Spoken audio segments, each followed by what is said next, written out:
सोचने से कहाँ मिलते हैं तमन्नाओं के शहर, सोचने से कहाँ मिलते हैं तमन्नाओं के शहर, चलना भी ज़रूरी है मंजिल को पाने के लिए। तो मेरे दोस्त, मेहनत तो करनी पड़ेगी अगर आपको कुछ करना है तो, और रेगुलरिटी मेंटेन करनी पड़ेगी, ठीक है। पेशेंस भी रखना होगा, जैसे कि अभी लंबा टाइम तक कुछ नहीं हो रहा है हमारे साथ, हम करते जा रहे हैं, मेहनत करते जा रहे हैं, तो एक निराशा ज़रूर होती है, डिमोटिवेट हम होते हैं। तो उन सब चीज़ों से निकल कर हमें आगे कंटिन्यू चीज़ों को रखना होगा, ठीक है, जिससे कि हम अपने मुकाम तक पहुंच सके, जो हम चाहते हैं वो हो सके। तो पेशेंस रखना बहुत ज़रूरी है, ठीक है। हेलो बच्चा लोग, कैसे हैं आप सभी? उम्मीद करता हूँ मस्त होंगे, स्वस्थ होंगे और अपने अपने एग्ज़ाम की तैयारी में व्यस्त होंगे, ठीक है। तो आप में से किसी ने एक सजेशन दिया था कि आप अपनी लाइन में कि मस्त हो स्वस्थ बोलते हो, तो टाइम में भी आप क्या करो, व्यस्त करो, तो मस्त स्वस्थ और व्यस्त हो जाएगा। तो मैंने आज उसको फॉलो किया है। अच्छा है, एक बढ़िया सेंटेंस ये बनता चला गया है, ठीक है। इम्प्रोवाइजेशन होना चाहिए, ये होता रहता है। मैंने स्टार्ट किया था एक छोटी सी लाइन से, धीरे धीरे वो ऐड होते होते होते होते कुछ अच्छा सा बन गया है, ठीक है। आगे देखते हैं और कुछ पॉसिबिलिटी इसमें होगी तो इम्प्रूव करते रहेंगे। तो देखो, लास्ट क्लास में हमने जियोमेट्री हम डिस्कस कर रहे थे। जियोमेट्री में हमने क्वाड्रिलेटरल स्टार्ट कर दिया था, और क्वाड्रिलेटरल में हमने क्वाड्रिलेटरल का बेसिक समझ लिया था कि क्वाड्रिलेटरल क्या होता है। क्वाड्रिलेटरल के अलावा हमने पैरेललोग्राम, ठीक है, पैरेललोग्राम के बाद रेक्टेंगल, और आज हम उसी को आगे कंटिन्यू करेंगे, और आज हम रोम्बस को कंटिन्यू करेंगे, ठीक है। अभी हमने रेक्टेंगल पर बेस्ड क्वेश्चन नहीं करे हैं, हम रेक्टेंगल कर लेते रोम्बस कर लेते हैं, और रोम्बस के बाद स्क्वायर को कंप्लीट करने के बाद फिर मिक्स क्वेश्चन हम इन पर कर लेंगे, ठीक है। तो वो ज़्यादा बेटर रहेगा। तो रोम्बस को आज हम कंटिन्यू कर रहे हैं। रोम्बस को हम क्या भी कहते हैं? समचतुर्भुज, ठीक है, समचतुर्भुज भी हम इसे बोलते हैं। तो आज इसको कंटिन्यू करेंगे। इसके भी जितने भी पॉसिबल रिजल्ट हो सकते हैं, देखो ये आपको किसी बुक्स वगैरह में एक साथ इतने सारे रिजल्ट्स नहीं मिलेंगे। कुछ ये क्वेश्चंस की फॉर्म में होते हैं, कुछ ये डायरेक्ट होते हैं, ठीक है।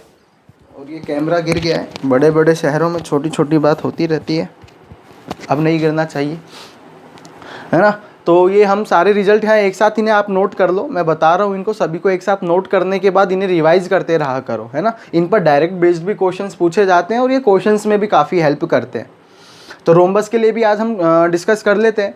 तो देखो, फर्स्ट पॉइंट तो अपने पास क्या होगा, पहला रिजल्ट हमारे पास क्या हो सकता है?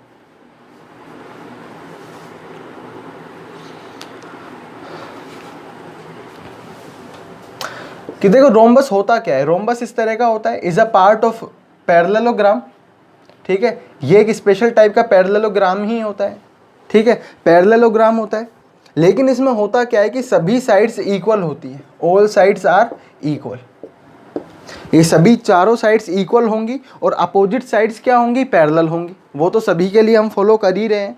लेकिन जैसा पैरेललोग्राम में हमने देखा था कि सिर्फ अपोजिट साइड्स ही क्या होती थी? इक्वल होती थी, हाँ है ना, ऐसा होता था पैरेललोग्राम में। लेकिन रोम्बस में क्या होगा? यहाँ पे सभी साइड से, ऑल फोर साइड्स इक्वल होंगी, ठीक है, कोई दिक्कत वाली बात नहीं है। आगे इसको कंटिन्यू करते हैं। ये फर्स्ट पॉइंट अपने पास हो गया है कि इसमें सभी साइड्स इक्वल होंगी। कुछ डायगोनल को लेके बात कर लेते हैं, क्योंकि डायगोनल पर काफ़ी इंपॉर्टेंट रिजल्ट्स बनते हैं। डायगोनल के लिए बात करते हैं तो देखो, ये रोम्बस हमारे पास कोई एक है, ठीक है, और इसमें मैं कोई डायगोनल ड्रॉ कर देता हूं, ठीक है। ये मैंने एक डायगोनल बनाया, ABCD, मैं इसको नाम दे देता हूं। तो देखो, ये जो डायगोनल मैंने ड्रॉ किया है, ये डायगोनल में देखो, ये अपोजिट साइड्स तो इक्वल है, मतलब सभी साइड्स तो इक्वल है, और ये साइड कॉमन होगी तो भी इक्वल है। तो इन दोनों ट्राइंगल्स में ये सभी साइड्स इक्वल है, तो हम साइड रूल से दोनों ट्राइंगल्स को क्या कर सकते हैं? कॉन्ग्रुएंट प्रूव कर सकते हैं। कैसे? देखो, ABD triangle ABD is congruent to triangle CDB, ऐसा हम बोल सकते हैं। ऐसा होगा कैसे, ये समझो। ये तो हो गया कॉन्ग्रुएंट हो गया, कॉन्ग्रुएंट हो गया तो एरिया इक्वल होगा दोनों ट्राइंगल का। हम ये भी कह सकते हैं यहाँ से कि एक जो डायगोनल है वो इस पूरे एरिया को, पूरे रोम्बस के एरिया को, पूरा क्वाड्रिलेटरल का, चतुर्भुज के एरिया को 2 इक्वल पार्ट्स में डिवाइड कर रहा होगा। ये तो बात क्लियर है। लेकिन ये ऐसा हुआ क्या, उसको और भी इससे क्या रिजल्ट्स निकल सकते हैं डायगोनल के लिए। देखो यहाँ पर ये एंगल इसके इक्वल होगा अल्टरनेटिंग इंटीरियर एंगल से, क्योंकि ये आमने सामने की जो साइड्स हैं ये पैरेलल भी तो हैं, ठीक है। क्योंकि अपोजिट साइड्स पैरेलल हैं तो ये अल्टरनेटिंग इंटीरियर एंगल से दोनों एंगल का इक्वल होना जरूरी है। और यहाँ से ये वाला एंगल इस वाले एंगल के इक्वल भी होगा, क्योंकि ये भी अल्टरनेटिंग इंटीरियर एंगल है, हाँ या ना। और अगर ऐसा है तो ध्यान से देखो इसको, हमें ये पता है कि अपोजिट इक्वल साइड्स के, मतलब हमने देखा था ट्राइंगल में, आइसोसेलेस ट्राइंगल में, समद्विबाहु त्रिभुज में, कि इक्वल साइड्स के जो अपोजिट एंगल होते हैं वो भी इक्वल होते हैं। तो यहाँ पर देखो ये दोनों साइड से क्या है, इक्वल है, हाँ या ना। यहाँ ये दोनों साइड्स इक्वल हैं, और दोनों साइड्स अगर इक्वल हैं तो इनके अपोजिट एंगल भी इक्वल होने चाहिए। तो x इक्वल्स टू वाई होगा कि नहीं होगा। किस प्रॉपर्टी से हमने ऐसा लिखा, angle opposite to the equal sides are also भी इक्वल, मतलब समान भुजाओं के संगत या सामने वाले जो कोण होंगे, ठीक है, वो क्या होते हैं, बराबर होते हैं। तो हमने इन दोनों कोणों को बराबर कर दिया। मैं ऐसा भी कह सकता हूं कि ये x होगा, ये भी x होगा, x is equal to y हुआ। तो इसको ध्यान से देखो, यहाँ पे जो डायगोनल है, यहाँ पे जो डायगोनल है एंगल बाइसेक्टर का काम कर रहा है, हाँ या ना, कर रहा है कि नहीं कर रहा है। देखो ना कि दोनों कोण बराबर है और एक ये डायगोनल है, दो बराबर कोणों में विभाजित कर रहा है इस पूरे कोण को, एंगल को, तो एंगल बाइसेक्टर होगा। तो इसका हम ध्यान रखेंगे, ठीक है, पूछा जा सकता है। तो यहाँ पे एंगल क्या हो रहे होंगे, 2 इक्वल पार्ट्स में डिवाइड हो रहे होंगे। चलो यहाँ तक समझ में आया होगा डायगोनल का क्या हो सकता है। अभी डायगोनल पे आगे और प्रॉपर्टीज हम देखेंगे। ये वाला आपने रिजल्ट नोट कर लिया होगा, सिंपल सा रिजल्ट था, ठीक है। इसी को आगे कंटिन्यू करते हैं, थर्ड वाले पॉइंट की हम बात कर लेते हैं। वैसे इसमें मैंने आपको 2 या 3 केस बता दिए हैं, तो देख लेना क्या क्या मैंने इसमें बताया है। अगर आगे इसी को कंटिन्यू करते हैं, एक मेरे पास क्या है, रोम्बस मैंने लिया है, ये एक रोम्बस मैंने बनाया, ठीक है। तो इसमें जो 2 डायगोनल होंगे, दोनों डायगोनल्स मैंने ड्रॉ किए, ये D1 है, सपोज ये D2 है। ये क्या कर रहे होते हैं, राइट एंगल पर क्या कर रहे होते हैं, इंटरसेक्ट कर रहे होते हैं। मतलब ये आपस में कितना कोण बना रहे होंगे, 90 डिग्री का बना रहे होंगे। और ये चीज़ तो आपको समझ में आ रही होगी कि D1 is not equal to DT होगा, मतलब डायगोनल इक्वल नहीं होते हैं। रोम्बस में दोनों डायगोनल्स हैं वो बराबर नहीं होते हैं। रेक्टेंगल में बराबर थे हमारे पास, लेकिन पैरेललोग्राम में भी बराबर नहीं था। इसका मतलब जब यहाँ पर बनने वाला जो कोण है वो 90 डिग्री का होगा तो ये डायगोनल्स बराबर होंगे, जैसा कि हम स्क्वायर में भी देखेंगे आगे, है ना। तो यहाँ वर्ग में या स्क्वायर में, रेक्टेंगल में, आयत में डायगोनल्स बराबर होते हैं, लेकिन पैरेललोग्राम और रोम्बस में बराबर नहीं होते। लेकिन ये एक दूसरे को बाइसेक्ट कर रहे होंगे, एक तो 90 डिग्री पर इंटरसेक्ट कर रहे होंगे और दूसरा बाइसेक्ट कर रहे होंगे, 2 बराबर भागों में विभाजित कर रहे होंगे। ऐसा कैसे होगा, इस बात को हम समझ लेते हैं। 90 डिग्री के लिए अभी हम बात करेंगे, पहले हम ये समद्विभाजन की बात कर लेते हैं। देखो 90 डिग्री वाला केस मैं अभी आगे बताऊंगा, पहले हम समद्विभाजन की बात कर लेते हैं कि दोनों डायगोनल एक दूसरे को समद्विभाजित कैसे कर रहे हैं, बाइसेक्ट कैसे कर रहे हैं, उसको समझ लो पहले। तो यहां पर देखो ये वाली लेंथ इसके इक्वल है, ये वाला एंगल इसके इक्वल है और ये वाला एंगल इसके इक्वल है, हाँ या ना। तो देखो एंगल साइड एंगल रूल से, एंगल साइड एंगल रूल से ये दोनों ट्राइंगल क्या होंगे, कॉन्ग्रुएंट होंगे। और कॉन्ग्रुएंट ट्राइंगल के कोरेस्पॉन्डिंग पार्ट्स भी तो इक्वल होते हैं। मैंने आप लोगों को बोला इस बात को कि अगर आपका ट्राइंगल कंप्लीट होगा, अगर आपने ट्राइंगल अच्छे से समझा हुआ है तो क्वाड्रिलेटरल में 1% आपको प्रॉब्लम नहीं आएगी। लेकिन अगर आपने ट्राइंगल नहीं पढ़ा है तो यहाँ दिक्कत आएगी, क्योंकि ट्राइंगल्स यूज होंगे यहाँ पर प्रॉपर्टीज प्रूफ करने के लिए, ठीक है। या फिर ऐसा मान लो कि ऐसा होता है जो मैं कह रहा हूँ, क्योंकि यूज आपको रिजल्ट करना है ना। तो यहाँ तो ऐसा मान लो, या फिर आपको मैंने ट्राइंगल कराया हुआ है, एक बार थोड़ा सा टाइम देकर वहाँ पर भी चीज़ों को पढ़ लो, ठीक है, तो ये दोनों ट्राइंगल कॉन्ग्रुएंट होंगे और कॉन्ग्रुएंट ट्राइंगल के कोरिस्पॉन्डिंग पार्ट्स इक्वल होते हैं, इसलिए हम ये कह सकते हैं सेकंड रिजल्ट यहां से क्या निकलता है, डायगोनल्स बाइसेक्ट ईच अदर। ठीक है, इसे हिंदी में भी लिख सकते हैं कि जो विकर्ण है एक दूसरे को समद्विभाजित करते हैं, हाँ या ना, इसमें कोई दिक्कत नहीं है। देखो 90 डिग्री वाला केस और हम देख लेते हैं कि दोनों डायगोनल्स, आप कह रहे हो कि दोनों डायगोनल्स एक दूसरे को 90 डिग्री पर इंटरसेक्ट करते हैं, मतलब जो डायगोनल्स के मिड में जो एंगल बन रहा है वो कितने का है, 90 डिग्री का है। फोर्थ पॉइंट की बात कर लेते हैं, या फिर इसी में ही आगे कंटिन्यू कर लेते हैं, कोई दिक्कत नहीं है डायगोनल्स के लिए। एक और रिजल्ट हम कर देंगे, diagonals intersect each other at 90 degree at right angle. Right angle पर मतलब वो आपस में 90 डिग्री का कोण बना रहे हैं। यहाँ जो एंगल बन रहा होगा वो कितने का बन रहा होगा, 90 डिग्री का बन रहा होगा। एक ही जगह बना देते हैं, कोई फर्क नहीं पड़ता है। अपोजिट एंगल से ये 90 डिग्री का होगा और लीनियर पेयर एंगल से ये भी 90 डिग्री का हो जाएगा। तो अगर एक एंगल 90 डिग्री का है तो सारे 90 डिग्री के होंगे, उसमें कोई दिक्कत नहीं है। अरे हाँ या ना, बिल्कुल ध्यान पूरा होना चाहिए, पेन कॉपी लेकर बैठे होने चाहिए, खुद को नोट करना है ये, जिससे कि बार बार वीडियोस ना देखना पड़े। नोट्स अपने रिवाइज करो और सारे पॉइंट्स आपको क्लियर हो जाएं। ठीक है, आगे मैं कह रहा था कि 90 डिग्री पर आपने लिख तो दिया रिजल्ट, लेकिन होता है कि नहीं होता ये बताओ तो सही हमें, हम कैसे माने। ठीक है, तो एक सेकेंड,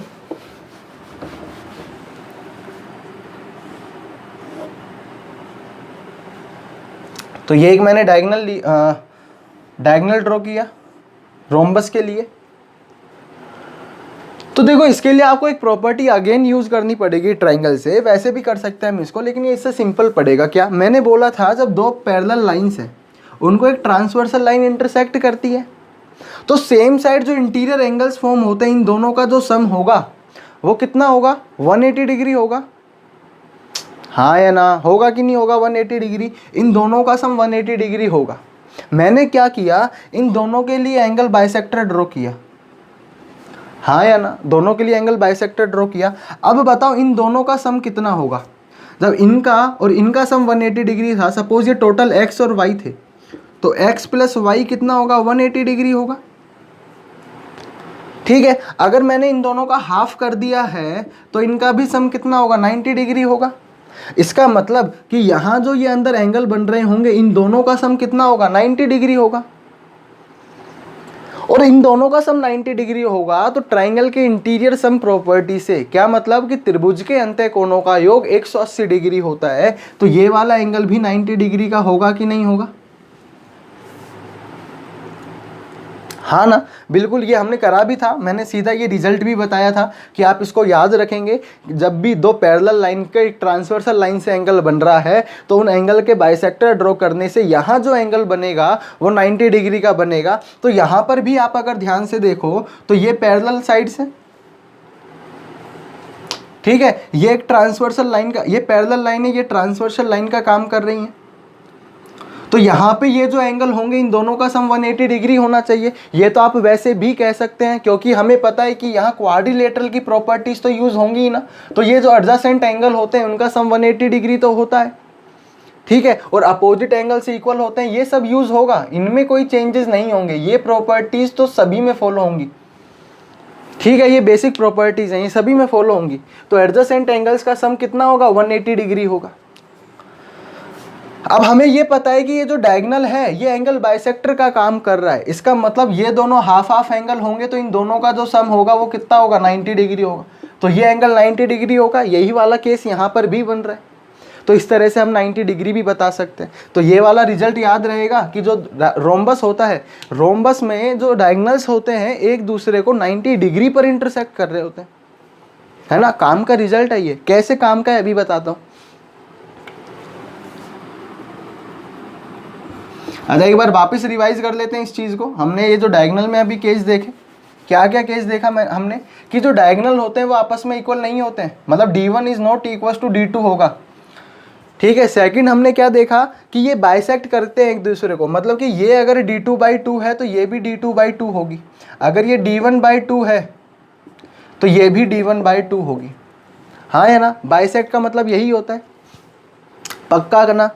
चलो आगे देखते हैं। अगर ये हमारे पास d1/2 है, ये हमारे पास d2/2 है और ये राइट एंगल ट्राइंगल है, देखो ना ये राइट एंगल ट्राइंगल बन रहा है कि नहीं बन रहा है।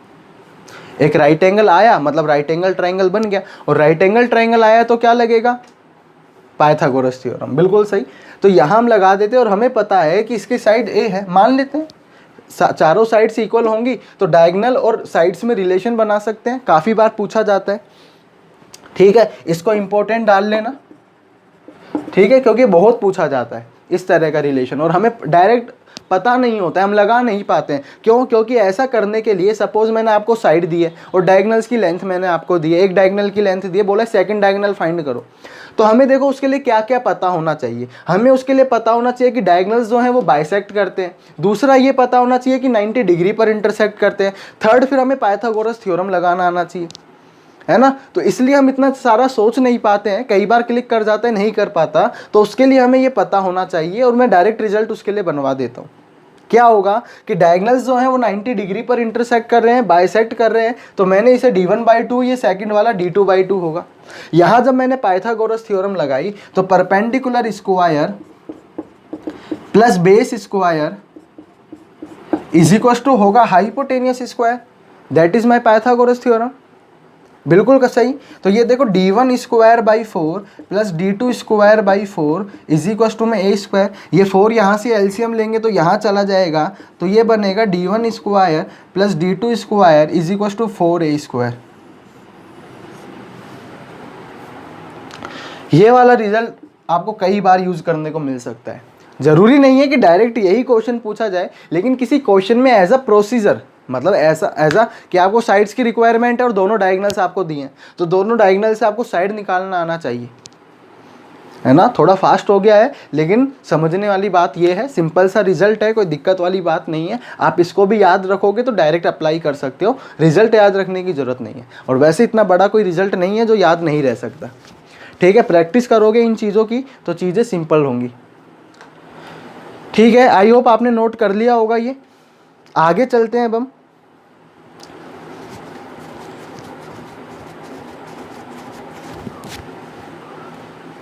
तो देखो मैं अभी यहाँ पे बात कर रहा था आप लोगों से, क्या बात कर रहा था कि यहाँ पे जो बेसिक अपनी प्रॉपर्टीज़ हैं क्वाड्रिलेटरल की, वो तो यहाँ फॉलो होंगी ही होंगी। जैसे हमने कुछ प्रॉपर्टीज़ कैसे डिस्कस की थी, मैं बता देता हूँ एक बार फिर से कि यहाँ पर अगर ये मेरे पास कोई रोम्बस है तो एडजेसेंट एंगल का सम 180 डिग्री होगा।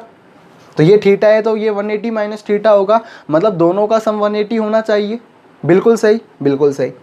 अपोजिट एंगल्स इक्वल होंगे तो ये 180 माइनस थीटा होगा और ये थीटा होगा, इसमें भी कोई दिक्कत नहीं है, ये भी बेसिक प्रॉपर्टीज है। इसके अलावा क्या हो सकता है, इसके अलावा हमने देखा कि अगर हम मिड पॉइंट्स को ज्वाइन करें, चलो इसको हटा देते हैं, एंगल्स की जरूरत नहीं है। मैं बोलता हूं आप लोगों को कि एक बहुत बेसिक क्वेश्चन बार बार बनता है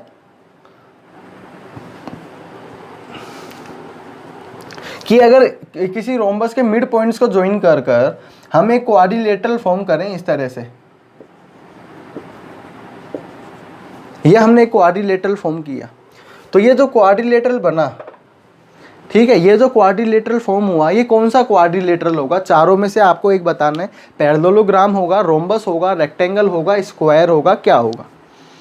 तो आप इजीली बता सकते हो, सेम प्रोसीजर बार बार फॉलो होगा इसमें। ये हमने डायगोनल ड्रॉ किया, ये इसके पैरेलल है, मिड पॉइंट्स को ज्वाइन करके बनाए तो इसका हाफ होगा d1/2, ये भी d1/2 होगा। अब सेकंड वाला डायगोनल ड्रॉ कर लेते हैं तो ये d2/2 होगा, ये d2/2 होगा। आप लोगों ने अगर पैरेललोग्राम और रेक्टेंगल का वीडियो देखा है तो ये आपको डायरेक्ट समझ में आ रहा होगा कैसे मैं इसको कर रहा हूँ, बार बार हम इन पर ज़्यादा टाइम नहीं वेस्ट करेंगे। तो ये होगा, तो देखो आमने सामने की साइड्स इक्वल हैं, ठीक है, और ये वाला एंगल जो होगा वो 90 डिग्री का होगा, तो हम इसे कह सकते हैं कि ये क्या होगा, रेक्टेंगल होगा।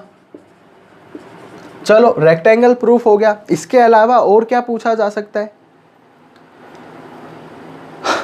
देखो 90 डिग्री में दिक्कत नहीं आने की, रेक्टेंगल और पैरेललोग्राम में आपको प्रॉब्लम हो सकती है कि सर पैरेललोग्राम भी तो हो सकता था, लेकिन अगर आपने अभी ध्यान दिया हो तो ये हमारे पास डायगोनल्स बनेंगे, ये 90 डिग्री पर इंटरसेक्ट करते हैं रोम्बस में, ये 90 डिग्री का होगा, तो देखो ये 90 डिग्री का होगा, तो ये 90 डिग्री का है। अरे मतलब ये दोनों तो पैरेलल साइड्स है ना, और पैरेलल साइड्स हैं तो इनके इंटीरियर एंगल्स का सम 180 होना चाहिए, तो ये 90 होगा, ये 90 होगा, तो ये 90, ये 90, तो सभी 90 हो जाएंगे। तो ये क्या बन जाएगा, एक रेक्टेंगल बन जाएगा। पक्का समझ में आया ये?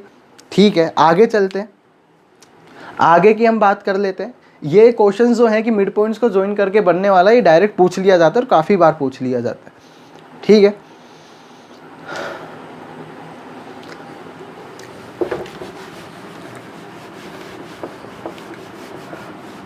बाकी जितने भी पॉइंट्स हैं हमने बाकी सभी को डिस्कस कर लिया है, तो अब कोई ज़्यादा पॉइंट्स बचते नहीं है हमारे पास। हाँ, एक एरिया हमसे पूछा जा सकता है इसमें, रोम्बस के एरिया के लिए। तो देखो रोम्बस के एरिया के लिए काफ़ी सारे पॉइंट्स बनते हैं, पॉइंट्स तो अब काफ़ी पीछे चले गए, चलो 5th डाल देता हूँ मैं। रिजल्ट तो काफ़ी सारे मैंने आप लोगों को बता दिए है ना, तो आप पॉइंट्स अपने हिसाब से डाल लेना। कि एक रोम्बस मेरे पास ये मैंने लिया है,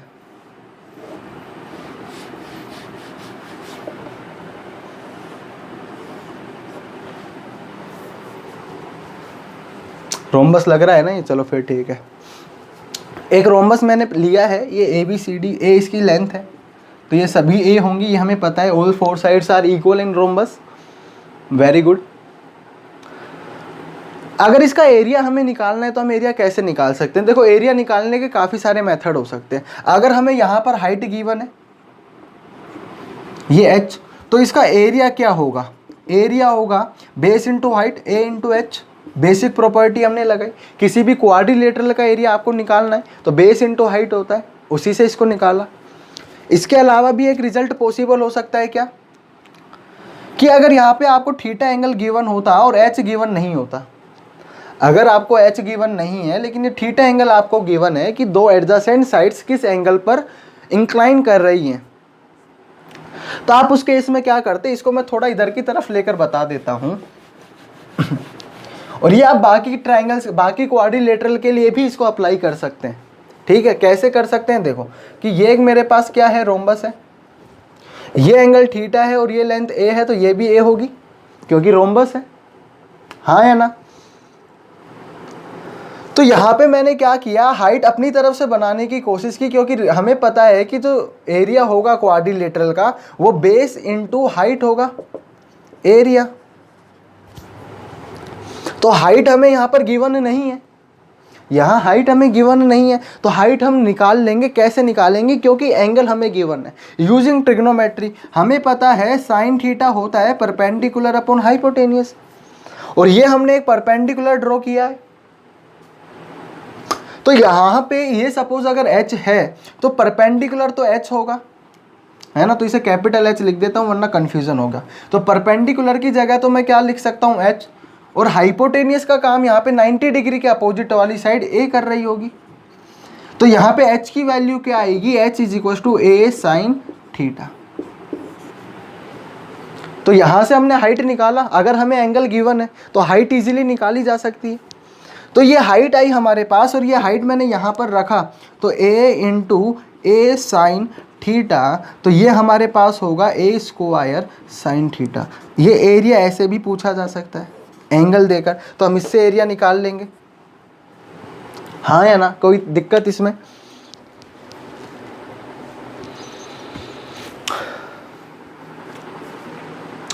और एक और तरीका बहुत अच्छा यहाँ पे बन सकता है कि अगर सिर्फ हमें डायगोनल गिवन हो, ठीक है, तो वो मैं डायरेक्ट रिजल्ट आपको बता देता हूँ। ठीक है, ये आपने नोट कर लिया होगा, तो इसको मैं हटा देता हूँ। ठीक है, ये हमारे पास कोई एक रोम्बस है, ठीक है, ये रोम्बस में हमें डायगोनल गिवन है सपोज, ठीक है, ये डायगोनल गिवन है हमें, ये D1, ये D2, ये D1 और ये D2, हमें डायगोनल्स गिवन है। तो एरिया कैसे निकलेगा? एरिया होगा हाफ D1 इंटू D2।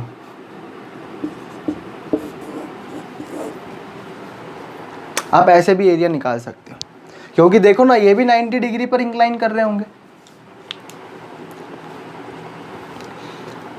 तो इसका क्या एरिया होगा बताओ? हाफ इंटू इस वाले ट्राइंगल का, ट्राइंगल की पूरे का निकालना है तो ये एक ट्रायंगल बना। बेस इंटू हाइट होगा, बेस यहाँ पे d1 है और हाइट कितनी है, बेस क्या होगा देखो हाफ इंटू बेस, तो यहाँ पे d2 होगा इस वाले ट्रायंगल के लिए, और हाइट होगी d1/2, हाँ या ना। और इस वाले ट्रायंगल का एरिया क्या होगा, सेम यही होगा, तो हम इसे मल्टीप्लाई कर दें 2 से। मैंने अभी थोड़ी देर पहले फर्स्ट पॉइंट मेरा यही था कि एक डायगोनल है 2 इक्वल पार्ट्स में डिवाइड कर रहा होगा एरिया को, तो यहाँ पे इस वाले का अगर area half d2 into d1/2 आया तो दोनों का क्या होगा 2 से मल्टीप्लाई कर दो, इससे ये कैंसिल आउट हुआ तो d1 मल्टीप्लाई बाय d2/2 आया। तो यही तो मैंने लिखा है। तो रिजल्ट हर किसी का होगा अपने पास, या कैसे आया ये हमें पता होना चाहिए। हर चीज़, हर क्वेश्चन में क्यों का जवाब हमें पता होना चाहिए कि ऐसा क्यों हुआ, क्वेश्चंस में हेल्प मिलेगी। तो इस तरह से हम एरियाज भी निकाल सकते थे, ठीक है।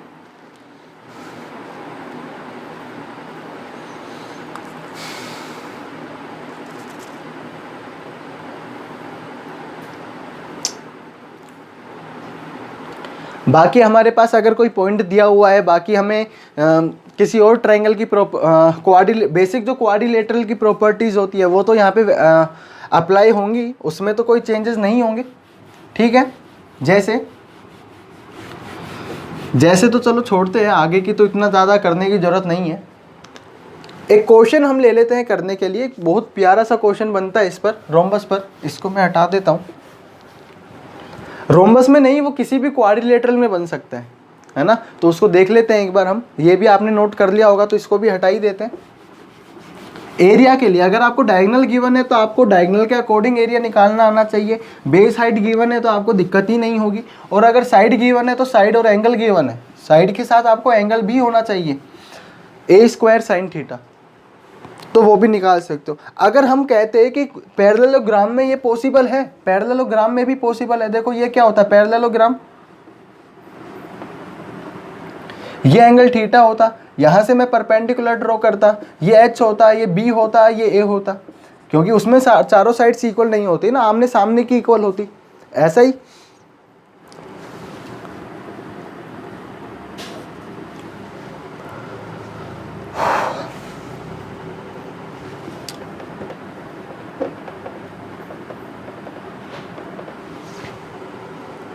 ठीक है। तो देखो यहाँ पे h क्या हो जाता है, लगाओ साइन थीटा वापिस से, h/b परपेंडिकुलर अपॉन हाइपोटेनियस, तो यहाँ से h की जो वैल्यू आती वो b sin थीटा आती। बिल्कुल सही, चलो अच्छी बात है। लगाओ बेस इंटू हाइट, एरिया क्या होता a इंटू एच, h की वैल्यू क्या है b sin थीटा है, तो ये हो जाता है ab sin थीटा एरिया।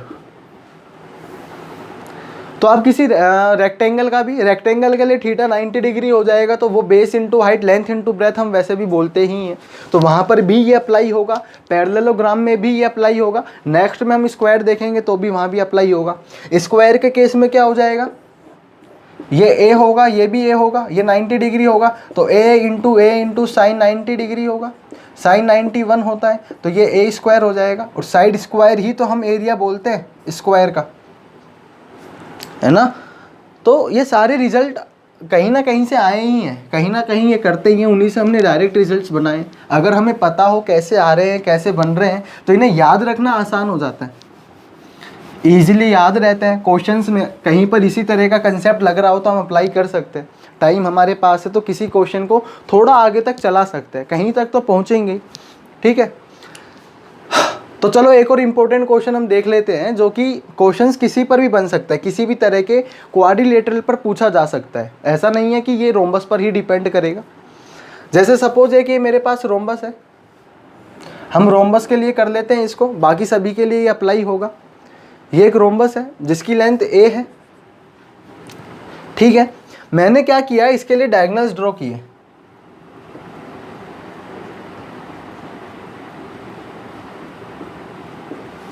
मैंने डायगोनल्स ड्रॉ किए, ये सेकंड वाला डायगोनल ड्रॉ किया,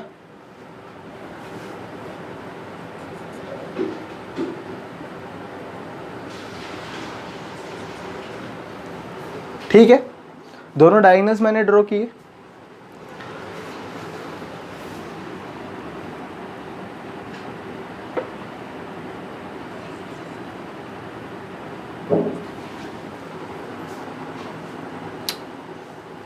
ये D1 है, ये D2 है, या फिर चलो हटाओ इसको, तो क्या लेंथ का भी जरूरत नहीं है। मैंने क्या किया, डायगोनल्स के मिड पॉइंट्स को ज्वाइन किया। सपोज ये इसका मिड पॉइंट था डायगोनल का, इस वाली लेंथ का, ये यहाँ का मिड पॉइंट मैंने ज्वाइन किया, ये यहाँ का मैंने मिड पॉइंट ज्वाइन किया, और ये यहाँ का मैंने मिड पॉइंट ज्वाइन किया। ठीक है, ये मिड पॉइंट्स मैंने ज्वाइन किए, और मिड पॉइंट ज्वाइन करने से जो मेरे पास क्वाड्रिलेटरल बना, वो कौन सा क्वाड्रिलेटरल होगा, ऐसा नहीं, ये वाला जो शेडेड पोर्शन बनेगा, इसका एरिया ऑफ शेडेड पोर्शन या region divide by area of quadrilateral, ये आपको बताना है। इस तरह का क्वेश्चन पूछा जा सकता है, तो ये आपको पता होना चाहिए। अभी हमारे पास टाइम है, ठीक है, तो इसको भी डिस्कस कर ही लेते हैं, कहीं ना कहीं ये करना है। उसके बाद मैं क्वेश्चंस की जब सीरीज़ आपको चलाऊंगा इसमें क्वाड्रिलेटरल के लिए, तो उसमें इसी तरह के कुछ अच्छे क्वेश्चंस हम देखेंगे, है ना। वो आपको पता ही है, ट्राइंगल में भी हमने किया था, लाइन एंड एंगल में भी हमने किया, काफ़ी अच्छे क्वेश्चंस हमने डिस्कस किए। फिलहाल हम इसकी बात कर लेते हैं। तो यहाँ पर देखो, इसको ध्यान से देखो, इस शेडेड रीजन में ये वाला भी एक शेडेड रीजन है ना। और अगर मैं इस वाले पोर्शन की बात करता हूं, इसको थोड़ी देर के लिए हटा देता हूं, ऐसे, ये मैं अगर हटा देता हूं तो ये एक ट्रायंगल होगा मेरे पास,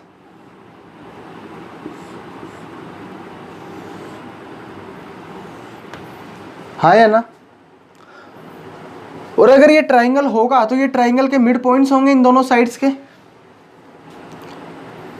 और यहां लग रही होगी मिड पॉइंट थ्योरम कि ये पैरेलल भी होगा, और ये लेंथ जो होगी, अगर ये a है तो ये a/2 होगा, हाँ या ना। और हमें ये भी पता है, जब ट्रायंगल में हमने इसे पढ़ा था, मैंने वहां पे हर तरह से ब्रेक कर करके आपको बताया था कि कैसे एरिया किस किस पोर्शन में डिवाइड हो सकता है। तो इसमें मैंने बताया था कि अगर ये मिड पॉइंट्स हैं, तो अगर ये एक 1 होगा तो ये 3 होगा, 1:3 में एरिया होता है। अगर इस टोटल का 4 है एरिया, तो अगर इस टोटल ट्रायंगल का एरिया 4 है, तो ये ऊपर वाला जो टोपी अपना है, ये 1 होगा और ये 3 होगा। तो यहाँ पर भी ये ऐसे होगा, ये 1 होगा तो ये 3 होगा, ये 1 होगा तो ये 3 होगा, यहाँ 1 होगा तो ये 3 होगा, यहाँ 1 होगा तो ये 3 होगा। तो ऊपर शेडेड वाला ऐड करो, शेडेड वाला ऐड करने से कितना बना, टोटल 4 यूनिट एरिया बना। लेंथ की जरूरत ही नहीं है हमें, ये टोटल शेडेड रीजन जो बना वो 4 यूनिट एरिया बना, और नीचे अनशेडेड रीजन कितना बना।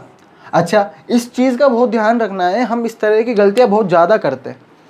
यहाँ बोला एरिया ऑफ क्वाड्रिलेटरल, और हम क्या करेंगे, इनको ऐड करके डिवाइड कर देंगे, जबकि हमें करना क्या है, टोटल क्वाड्रिलेटरल का एरिया। ठीक है, तो यहाँ पे ये कितना होगा, 1 + 1 + 1 + 1, ये भी ऐड होगा।